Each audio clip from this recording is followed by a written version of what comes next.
question is, what about technology?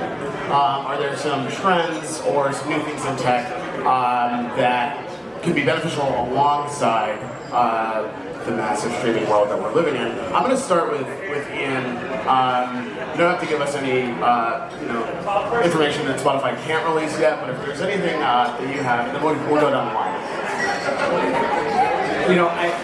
Like I said before, I feel like I'm being repetitive again. But like the truth of the matter is that what makes Spotify and frankly any streaming service magical these days is that its ability to predict what you want to listen to at any given time, and not just what you're in the mood for generally, but what you're in the mood for at a very specific point in time, at a very specific, within a very specific activity or in a location.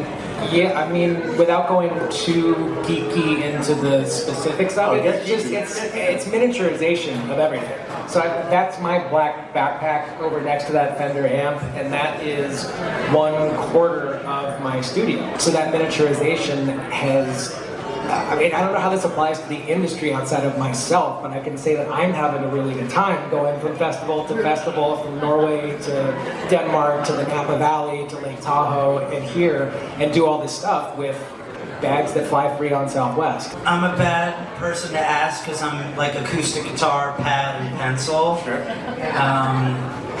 Really, I don't use it. Like the idea of using AI for writing to me is insane, and I'm definitely afraid of that whole thing. But I'm super analog, even with gear. Like I'm super minimal with any of my pedal stuff.